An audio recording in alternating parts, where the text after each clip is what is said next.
Sure. We didn't really get too many updates today, so most of it holds firm. And then we can start the way we usually do with a few short takeaways from Austin that carry us forward. We'll see how long it takes us to get back into form. Yeah, I know. I'm a little worried. I just stared at my phone like looking for the Twitter bird. I haven't done that in a while. And clearly it's the X I was supposed to be looking for. XXX. Okay. I think I'm ready. You guys good? Good to go. I see everyone's voices on the meters. I think we're fine. Here we go. Recording. Welcome everyone to Flyover Footy on the Big 550 KTRS. I have my friends here. My name's Phil Grooms. I've got my friends Santiago Beltran and Matt Baker, of course, who everyone there is very familiar with at this point. Matt, let's start with you. How are you doing, man? Doing well, Phil. I'm excited to get into this Orlando game. I'm excited to have finally coming off of a game, going into one. We're back in the thick of things, and we're kind of in the home stretch here. And it really feels like it. It doesn't feel like fall outside by a long shot when we're recording this, but I think hope is on the horizon, and it's going to be a fun run. It is. Santiago, we're pretty far through the season now, kind of as Matt was saying there. We just got a long break. How's this season feeling for you right now? Well, it's great to be back, have some soccer, finally some games. It was a long break, at least for me. I felt like it went forever, but hey, we're finally here, and St. Louis won, scored a lot of goals, and we're here to preview Orlando, which should be another exciting game.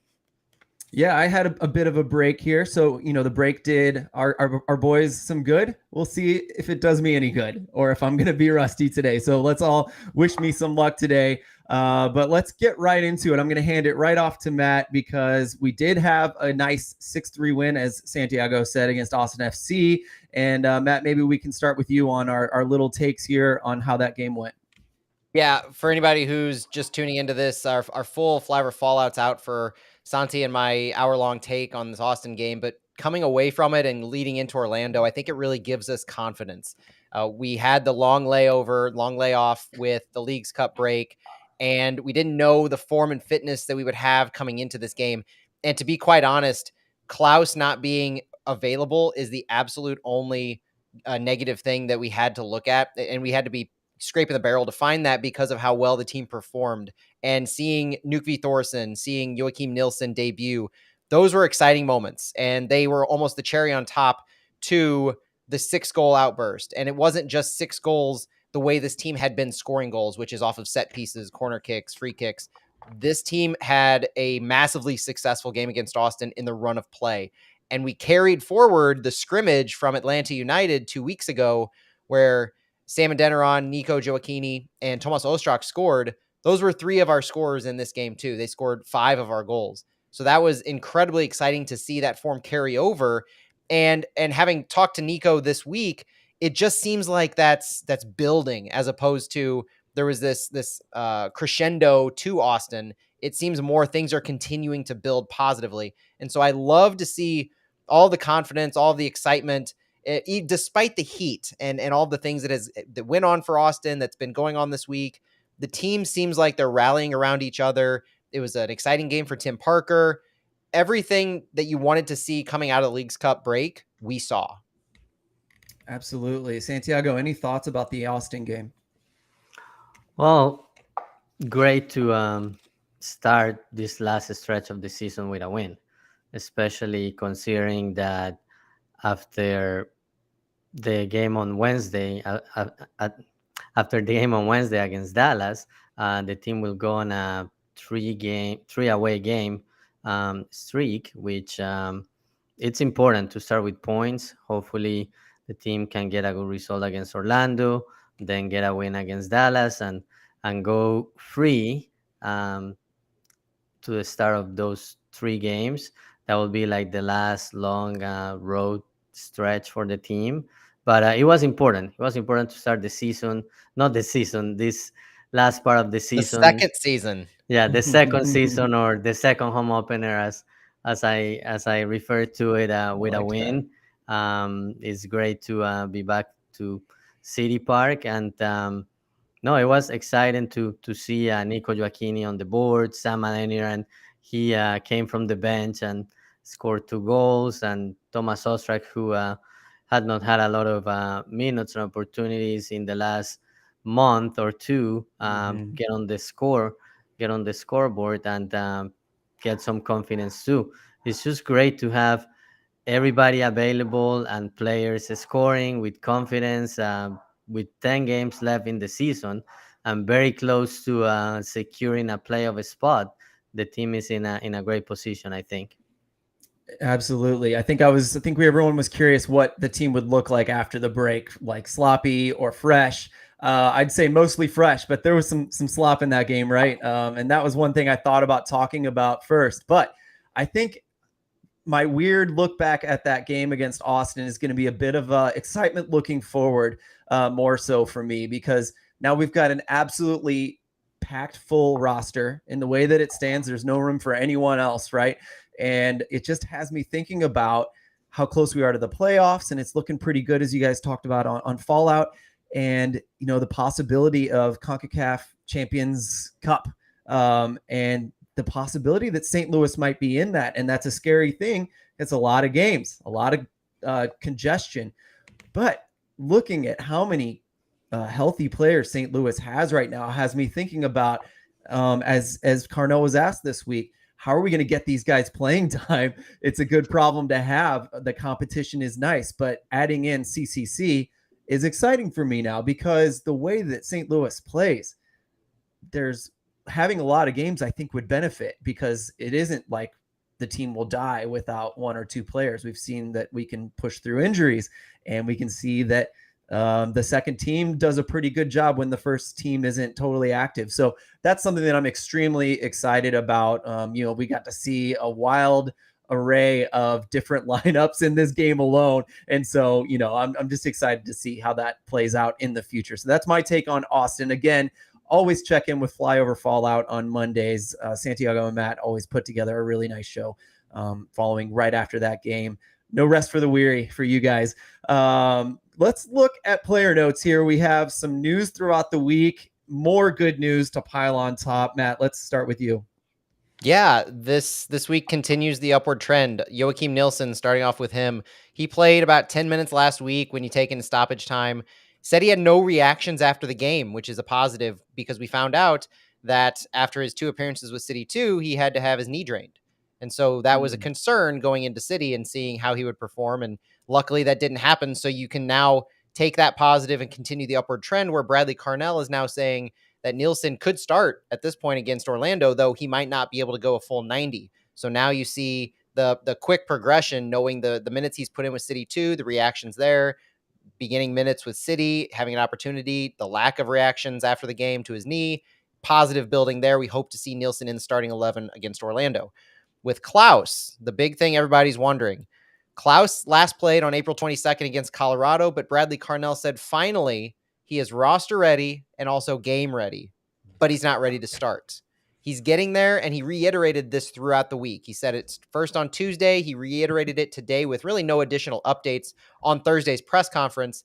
And it kind of seems like the excitement is building. You could see him in training. He seemed like he was uninhibited in training with the team, kind of going through the soccer tennis, going through some of the drills, the fundamentals. And it was exciting to see him out there throughout the week with no setbacks that we could tell. Also exciting that you hear player like Nico Joachini was there with us today in the press conference, and you could tell he was excited about getting Klaus back, already talking about different formations, how he would line up, what he needed to get his mind into with Klaus. So you can tell that there's a mindset building of Klaus's return, and it's imminent. If it doesn't happen with Orlando, you look for it to happen against Dallas. This is one of those things where at this point it seems right around the corner. Now, the only bad news I think this week comes with Jabulu Blom. He will miss the Orlando City game due to yellow card accumulations. He's had 5 in his last 10 games. And if you remember the Austin game, Memo Rodriguez did his job drawing the yellow card on the throw-in where Blom's arm was a little high. the contact it made was debatable, but he received a yellow. Bradley Carnell just said this week that it sucks and they're going to miss him, but the roster is getting stronger and healthier every day. So we'll have options. And I have to believe personally that this could be an opportunity for Indiana Vassilev to start at the pivot. I have to believe personally that Orlando paid him off to do exactly. I think this is the conspiracy I'm going for. Hey, you know what? At this point, any yellow cards that we get called against us, I'll take conspiracies with. Yeah. But no, I think it's an opportunity for depth, but Blom will be out. And then of note from Tom Timmerman's article this week, Jake Nerwinski is one yellow card away from getting a suspension as well. So whoever starts, whether it's Watts or Nerwinski in Orlando or Dallas, that's something to keep in mind is Nerwinski's yellow card accumulation. Yeah, I was hoping that Blom one would get reviewed. You guys mentioned that on Fallout. I guess it wasn't. At least if it was reviewed, there were no changes there. So yeah, we talked about that while we were training, just the group of us, and I think the prevailing factor is the play itself was an arm high to the knee or to the neck rather, and there was, whether it was contact, hard or soft, the fact that there was an arm in the head and neck area is why I think any review kind of would have been a moot point. Santiago, anything to add on the news from this week? I know you guys were talking about how great Gioacchini was. It's kind of cool that he's excited about Klaus. You know, that may not have been the case necessarily on some teams since they play such a similar position. That's pretty cool. Yeah, that's great to see a player being positive about the return of somebody who plays their same position. But you have to go back and remember that at the beginning of the season, when they played together, Nico was in that role, like playing behind Klaus. So probably we'll see that again when Klaus returns. And Nico was mentioning today during the press conference that it took him a little bit to adjust to being the number 9. It took him 4 to 5 games, but in the end, he was able to get there, and his confidence is really high right now. He's scoring a lot of goals, and I think having Klaus back, he's already confident in his game, and he'll be able to get back to that role of playing behind Klaus, being that 9.5 as he called it, or it could even be a formation with 2 strikers. It'll be interesting to see what Carnell and his staff do when Klaus is fully fit and ready for 90 minutes. Yeah, maybe Nico's sick of having to lead the line all the time, and he's ready to hand it off to Klaus and do his more normal game. I could see it, honestly. I wouldn't blame him for a second for that. You're listening to Flyover Footy on the Big 550 KTRS. Thanks for joining us, everybody. That's kind of getting you caught up to now, but we are about to get into the meat of the episode, and I'm here to bring you the unimportant information, and I'm going to start with this one. I entitled this episode Cooling Off in Orlando. Why? Because it's been hotter in Missouri than it's been in Florida for the last week. So our boys are well prepared to go down to Orlando and get a nice break from the 100-something degrees to, 90 might even feel good down in Orlando. So I'm sure they're looking forward to that to some extent.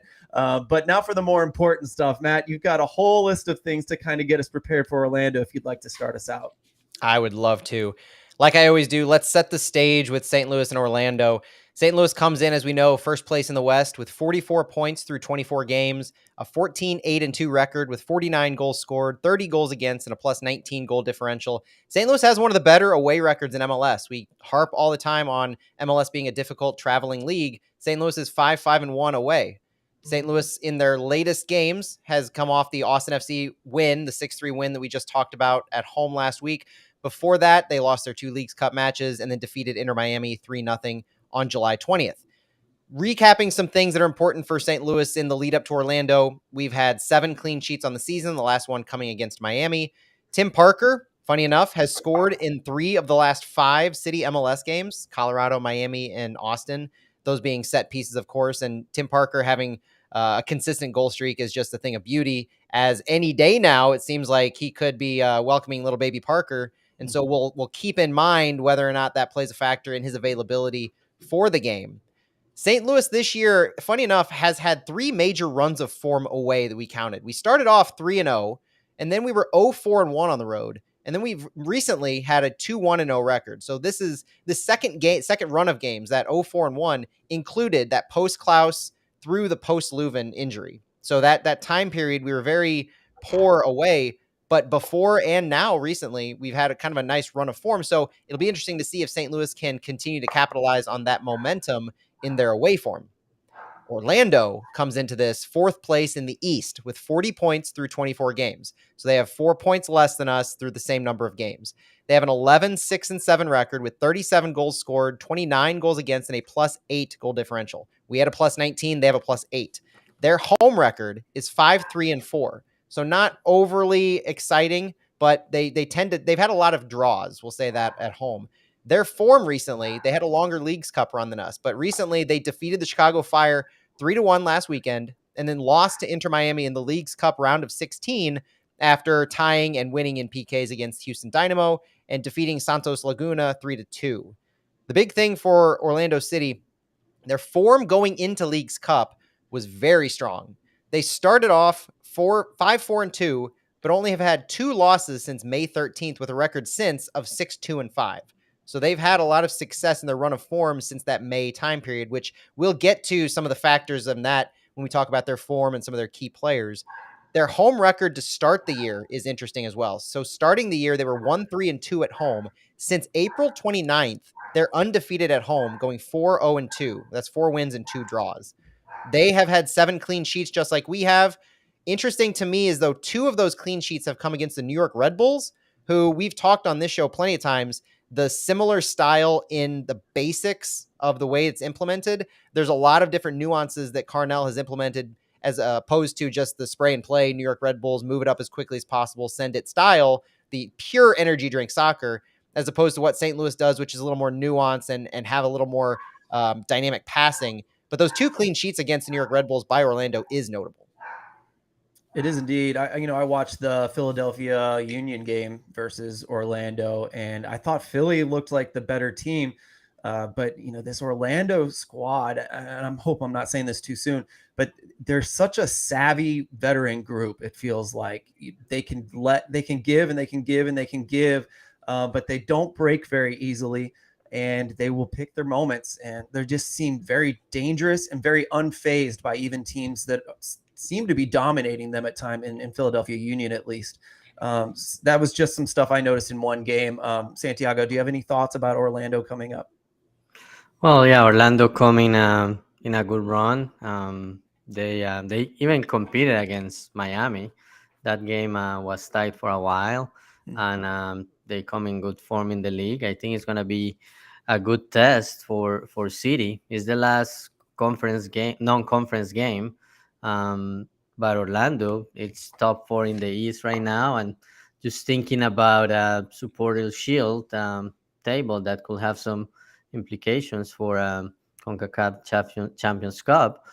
Orlando is just 4 points away from St. Louis, and getting a result will be an opportunity for City to distance from Orlando. So even though it's not a conference game, it's still important in terms of supporter shield, and just a good test against one of the best teams in the conference.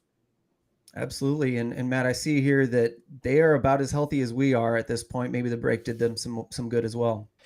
Yeah, they had some injury concerns coming into this coming into the post Leagues Cup break, and it seems like this week everybody's kind of rounding into form for them, just like St. Louis. We talked about St. Louis's injuries that we've kind of taken care of. Similar for Orlando, it's expected that they're going to be at near 100% after having some of their players return to practice this week, and that will add to the test that I think this is going to have going against this road team.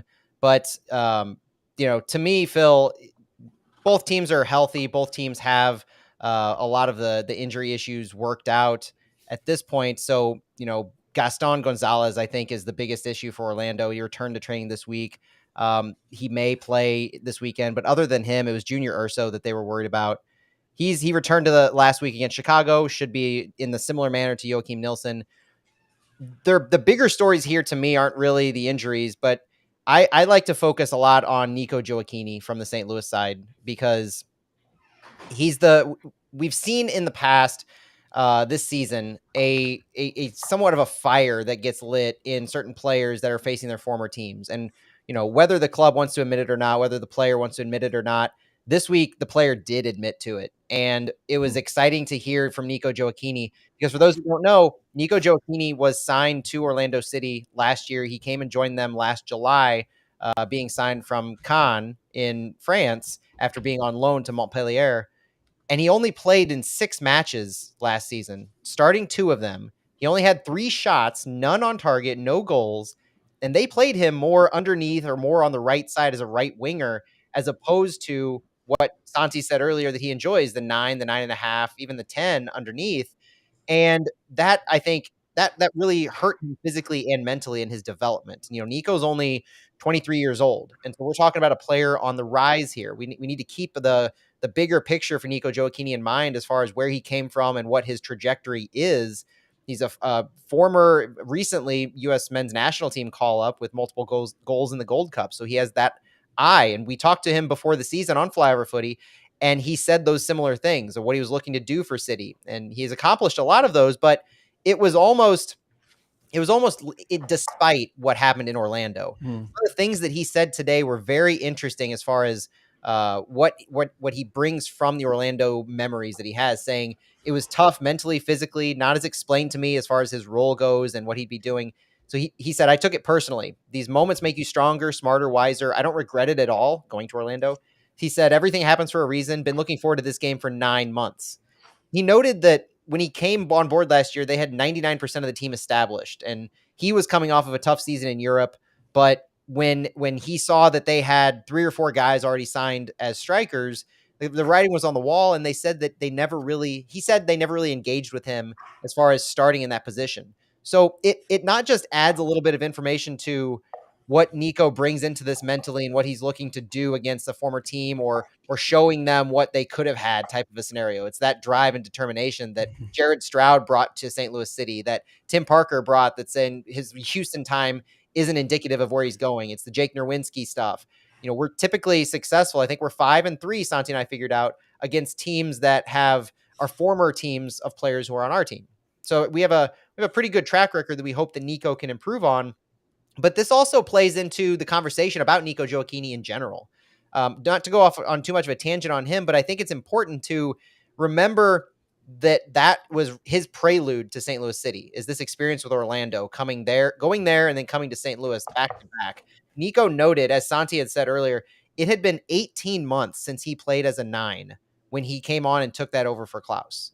So the time that he took to get acclimated to the pure 9 role, which he used to play over in Caen in France in Ligue 2, that is what he was asked to do after Klaus left. And it had been 18 months since he did that. So when you have that kind of a layoff, being asked to do different things by different teams and filling different roles, being the 9.5, being the second striker for St. Louis, and then pivoting back to a role he hasn't played in 18 months. Yeah, it doesn't surprise me now looking back on it all that it took him 3 or 4 weeks to find some kind of a form. And it does explain in hindsight some of the things that we talked about and we saw in the post-Klaus injury time. So there's just so much to me exciting to see about Nico Gioacchini in this match, and also to see how the team rallies around him. Yeah, Santiago, I see you nodding your head a lot. Was there anything you wanted to add on Gioacchini? No, just I agree with what Matt was saying. It'll be exciting to see him playing against his former team. I'm sure he has a chip on his shoulder and he wants to score and show the best. The only thing I wanted to say, I remember when he was drafted, I reached out to somebody who follows Orlando and asked them about Gioacchini, and they didn't really have good comments. But I think that part of that is that he didn't play much and he wasn't playing in his natural position as number 9. So at that point, I didn't know what to expect. But Nico has done really well this season, and it'll be great to see what Nico and Klaus will do when Klaus is back. Did he say I took that personally this week, or was that a while back? It sounds familiar. He probably said it a while back, but he said it today as well. That's awesome. Yeah. Very cool. Yeah. Cool. Well, let's keep moving here. One of the things that really helps me throughout the week in a league like MLS, where there's a lot of parity, those key players for teams are massive because often they're the ones getting paid extra, not always, but it really helps me watch the game to kind of listen to Matt kind of pick out some of their best players to know who the designated players are, the U22s. So Matt, can you lead us into that? I see Facundo Torres here at the top here. Yeah, and when I talk through some of this, there's a level of research I can do, but also with this and some of the styles of play, I want to give credit to Orlando Lions Den podcast. I talked to Mike from that show who gave me some really good insight into some of their players and styles of play. So when you hear some of the details about the players and the styles that Orlando runs, give at Orlando Lions Den a follow because they do great work out there and they helped us out on this as well. But it's those two players up front for Orlando that he really said, keep an eye on these two players. And the stats back it up. Facundo Torres and Duncan McGuire. Two players in markedly different areas of their career, but still being so vital for Orlando in producing goals. They are both tied for first in goals with 8 for Orlando City. Facundo Torres is a designated player. He's number 17, plays a midfielder, right wing role. In addition to being tied in goals with 8, he has started 20 out of 24 games so far. He has the second most shots and shots on target. He's first in key passes for Orlando with 42. He's second in passes into the penalty box with 33, and he leads the team in crosses with 71. So this is a guy who the ball will often be played through. Number 17 for Orlando. Watch out for Facundo Torres. And funny enough, Facundo is actually the player that Nico Gioacchini named as still being in touch with from Orlando last year. Oh. I didn't mention too many friendships going on or too many relationships going, but he did call out Facundo in sending some text. So that was kind of interesting to hear. In the game I watched, he totally unlocked Philadelphia at the top of the box with a back heel to McGuire, who still had to do some work to score, but it was really nice work from Torres. Nothing less than I would expect from a DP like that. And Duncan McGuire is the very fascinating one to me. So if Duncan McGuire sounds familiar, it probably harkens back to our super draft where we were watching with bated breath to see what St. Louis would do. Well, while we were doing that, Orlando, who had the 6th pick in the super draft this past year, took Duncan McGuire out of Creighton and made him their number 13 in a forward position where he didn't get the initial time playing. Not surprising. He didn't start initially as a super draft pick, but you would kind of say, unlike the super draft pick that we have, he slotted in very, very quickly in comparison. So he has been playing pretty consistently. He's been the starter since June 21st up front for Orlando with 6 goals in his last 11 games. He has 8 goals total, and he only has half the minutes of Facundo Torres played. So this is an insane stat that he's been so effective since June 21st when he's really come on and made himself known. He scored in all but 2 home games during that stretch since June 21st. So this kid is on fire, and he's definitely the one to watch out for in addition to Facundo Torres. Great find by Orlando on the draft. He's doing really well. It's rare to see players out of the draft doing so well their first season in MLS, but Orlando did a good job with him, and he has been he earned those minutes. You were saying that he didn't start at the beginning, but with his goals, he has earned those starting minutes. I mean, it's hurting me to say this, but he's keeping Jack Lynn in Orlando City B, who is the second top scorer in MLS Next Pro last I checked. So, I mean, man, it hurts, but yeah, good find. And obviously he's making good on the draft pick there.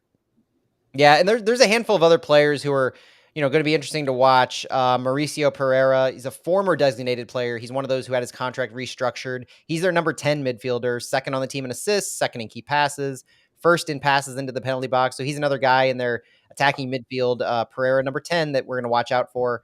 Another designated player is Erkan Kara, who's their number 9 on the field and on his jersey. He's third on the team in goals with 5, but he lost his starting spot really to Duncan McGuire. The formation that they run is usually the 4-2-3-1. And with Duncan McGuire as the striker and Facundo Torres just underneath or to the right, Kara's kind of lost his spot there as the starter. So I would expect to see him sub on at some point, but we're definitely expecting to see more of Duncan McGuire. And then Martin Ojeda is their other designated player, number 11 in the midfield. He plays on the left side. He was brought in to be on the opposite side he came from Argentina's Godoy Cruz, and he was brought in to be that antithesis to Facundo Torres. He leads the team in shots and shots on target, but only has 4 goals. So one of the things that we heard from Orlando, from Mike, is that Orlando's very tactical with their decision making on shots.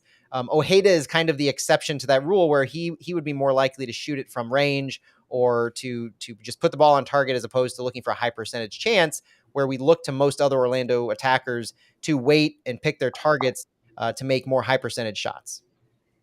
Very good stuff. You're listening to Flyover Footy. We are Flyover Footy, and you're listening to us on the Big 550 KTRS. Thank you for joining us again. That's a good breakdown of the players you're going to see, what Orlando has looked like throughout the season. But now we're going to dig even deeper into what you might see on the pitch itself, not just the players, but what they might look like, some statistics that might give us an idea of how they're going to play. Matt, would you like to lead us with that? You mentioned the 4-2-3-1, and so It looks like that's kind of what we're going to see most likely this weekend.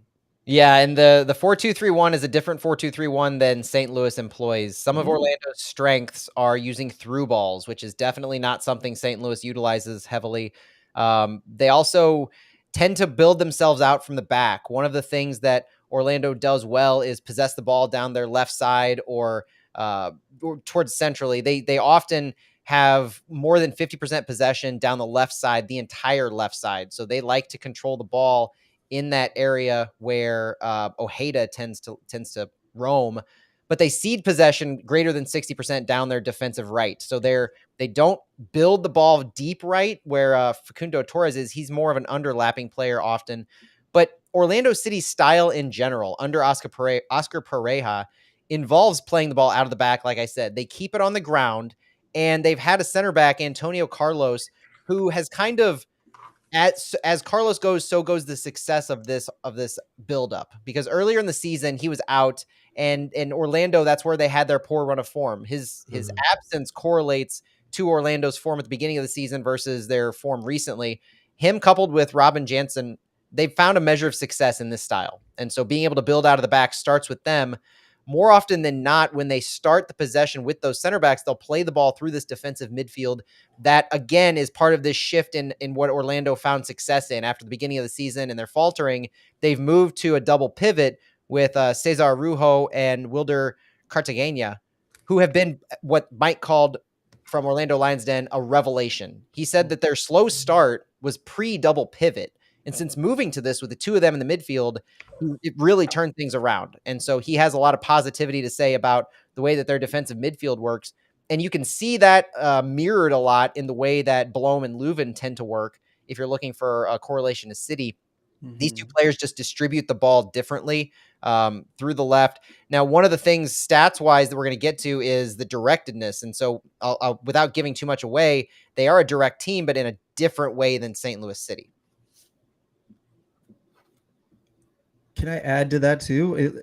In the buildup, it looks like Kyle Smith, when he's playing right back, he plays a lot like Kyle Hubert does when he's playing left back. And so you'll see Kyle Smith kind of hanging back. Matt, you kind of mentioned that in the way that they build forward, but that's a great call. Kyle Smith is actually somebody who Bradley Carnell called out today. A Louisville City legend. We were happy when he left and went to Orlando City because he was really good. Can't get away from the purple, huh? Yeah, exactly. Yeah, I know, but Bradley Carnell did call out Kyle Smith very strategically, I think. When I asked him about Orlando's build and what they can do to kind of mitigate some work they do, Carnell called out their asymmetrical approach to the game, and whether or not Kyle Smith is in the game, what he does is really going to drive how Orlando likes to move the ball. He noted that oftentimes as the right back, Kyle Smith will either liken him to Akil Watts. Sometimes he'll move forward, sometimes he'll fall back. If he moves forward, it's often in a wing back overlap. And so City and Carnell is talking about how they're preparing for both styles, where they're pushing asymmetrically to the right, where oftentimes you see St. Louis City does that similar thing, dropping back into 3 center backs. The approach would kind of be the same depending on if Orlando's comfortable sending Kyle Smith up. And to that end, pressing has been a way that teams have found success against Orlando City, especially earlier in the season. They not giving their backline enough time to find space for short passes, whether it's centrally to their double pivot or through to the right back like Kyle Smith has recently. Disrupting the point of receiving is going to be important for St. Louis to do. And if we see Carlos in the game as a center back, he's going to pose a higher level of skill, a higher threat in his ball handling abilities as opposed to some of their other backup center backs. And so that will be something to watch, is whether or not Carlos is in the game in their back line. This being a very important key. They've been successful and succinct when he's in the game, as opposed to Rodrigo Schlegel, who was in the match versus Chicago. All intents and all reports are that game was much closer than the 3-1 scoreline without having Carlos in the game. So it's one of those games too, where you could easily see a situation where if Carlos is in the game, if Kyle Smith is pushing forward, if Orlando's finding success early, St. Louis, what they typically do in trailing, and Carnell has called out this approach, is they're going to go all out. They're not going to play for a tie. They're not going to try and snipe one at the end. They're going to play all out. And it will be interesting to see if this game gets kind of out of hand at any point, given the way that Orlando moves the ball, which are through short passes and trying to outmaneuver a press. This harkens back for me to their success against the New York Red Bulls, where Mike had also called out the fact that pressing teams were a big problem for them, but he felt like recently they found a measure of success, and Oscar Pareja is able to mitigate that with his tactics a little bit. That's another thing that's going to be fascinating to watch, is the success of Nico Gioacchini or Knutby Thorson, Rasmus Alm, Sam Adeniran in their initial push points for pressing. Because if those can be successful and targeted and measured, then the disruption that can occur in the defensive midfield for Orlando could be immense. Absolutely. They are so comfortable playing out of the back. And I love seeing that when I watch tape of teams that were coming up to play. Again, it reminds me of San Jose when they were trying to play out of the back against several teams that I was watching before St. Louis got to them. And that proved very successful for St. Louis. I would say Orlando's a lot calmer on the ball back there, even though they do take massive risks. And so, again, it's that savvy veteran presence versus St. Louis's press.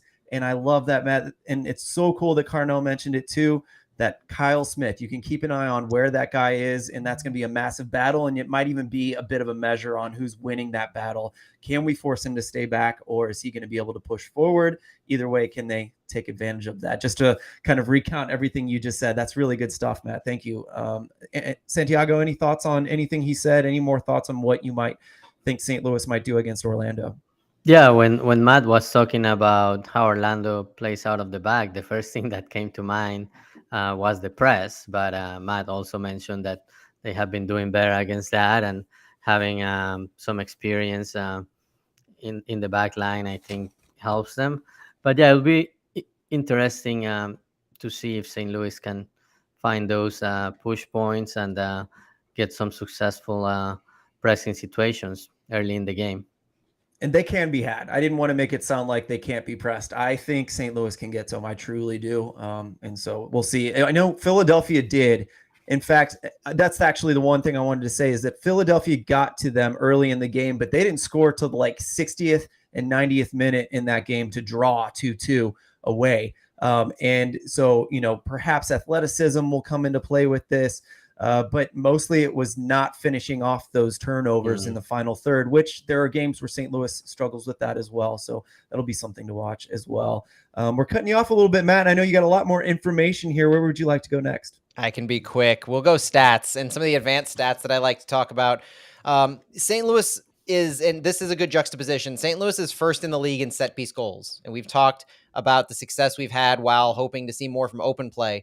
Now at this point, we're kind of pivoting, at least for the current moment, to having success with open play now, trying to drive that. Well, while St. Louis is very successful with set pieces, Orlando is third in the league in open play goals with 29. St. Louis is right there with 27, especially after our recent onslaught that we've had.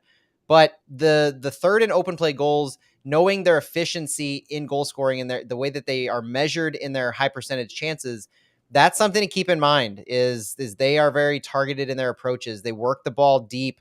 Though that left side is going to be something to watch on their attacking end, and their ability to finish and not just get shots on goal is going to be, that's going to be fascinating to see. St. Louis also, in knowing that Orlando is third in open play goals, St. Louis is the second highest expected goals against on open play goals. Orlando is in the bottom half of expected goals against in set piece goals. So these two styles, basically it's the inverse of each other. St. Louis is highly successful with set pieces.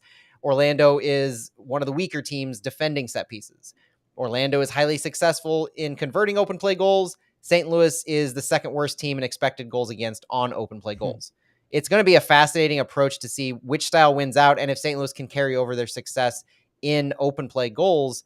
Offensively, St. Louis has the most direct offense. We know that we've been in that position the entire year as far as how they play, very direct. But Orlando is actually right there in third. So talking about where the ball is moved up the field, how the ball is moved, Orlando in time it takes to move the ball up per possession is third in the league, and St. Louis is first. So these are two teams that will move the ball quickly, despite the fact that they do it differently. This goes to show, this goes to reinforce some of the things I mentioned, like the formation, the directedness. They're similar high level markers for both teams, but the way that they go about them is so vastly different. And by Orlando also having being 15th in the league in number of passes per sequence, while St. Louis is the second fewest, it goes to show, again, different ways in which they're moving the ball. So Orlando starts far deeper than St. Louis typically does. Roman Berkey is one of our highest pass attempters on the team because he sends the ball and he's such a good distributor with the ball. Well, St. Louis typically moves the ball quickly and with very few passes. Orlando's going to pass the ball through to their back line. Like Santi said, they're playing the ball out of the back. And when they move vertically, it's going to take longer, take more passes, very short passes centrally, and working the ball with some of these overlaps on their wings to get the ball up. This is a little more of a I don't know, flashier style, or a little more exciting style where you have the ball moving very quickly on the ground. And so you're going to notice a lot of these over and under laps that Orlando tries to do. And it's going to be interesting that Orlando will move the ball vertically, but with these short passes, they have 3 times the amount of 10 plus offensive passing sequences that City does. So of sequences where there are at least 10 plus offensive passes, Orlando has 3 times more of those than City does. If that kind of hammers home the entire idea. The last stat that I really have from the advanced metrics are the pressing and the PPDA. So passes per defensive action, how many passes a team allows the opponent before they make a defensive action. This is the hallmark stat of a pressing team. St. Louis is the second lowest in PPDA, second to New York Red Bulls. Orlando is 13th. So by no means are they going to just sit back in a low block. They'll push and they'll press at times. They'll have a mid block set up mostly, but they're not a team that's really going to attack our back line often. I look for midfield battles to be very important in this case, especially with Blom out, in how we're able to distribute the ball, knowing that Orlando is about middle of the pack when it comes to allowing teams passes before they make a move. Good stuff, Matt. Thank you so much for all that information. We're a little bit out of time here for the radio portion of our show, but we're Flyover Footy on the Big 550 KTRS, and you can listen to our full audio episode on anywhere you get your podcast. You can find it on YouTube. So please do check that out. Subscribe to it, like it, leave a review. It helps us in every way that you can. We'd appreciate if you do that. So please check us out in those places. But before we go, we're going to do a little bit of prediction of the lineups. Matt has been barred from this because he's more or less probably seen the lineup. So he's not getting a shot today. And so, Santiago, would you like to take the first good? No, you would not. No. Santi was with me. He's not. Oh, so I'm the only one? Yeah. Okay. Well, I'm going to have fun Sorry to spring that one on you, but you get to call it out. You probably said that Santiago was there. That's my fault. But, I wanted to do a 3 in the back fun one, but, Yaro had a really rough game, guys. It was pretty rough, not defensively necessarily, but a lot of weird giveaways. And I don't think he's going to play in this one, whereas I might have thought so before. And I don't know how I feel about these left backs. And so unless Markanich is getting a lot of faith, or unless Nelson's going to get a shot here, I'm going to go with Hebert as the left back again. Nilsson starting this one with Parker next to him. I think Akil Watts hasn't done anything terribly embarrassing, so I think we go with him again as well. We got to go with Vasilev, as you were guessing, Matt, next to Leuven. I think Azil gets another start at the 10. And then let's see. I'm going to say I think Carnell likes to rotate. So I think we see Stroud, and let's see if Thor gets a start on this one with Joe Aquini up top. and then Klaus is the super sub. Of course, any winger that I haven't mentioned is going to play in this game. So at some point, so it's going to be a fun one. That's my guess. I don't know if I'm on. You guys can't comment on whether that's right or wrong, but that'll be a fun one. If I think we can shuffle it around a little bit, if we think that it's 3 in the back, then maybe we throw in Nelson. That's the left back. And then some other shuffling can happen. We can all have fun with that in our heads as we wait for Saturday to come around.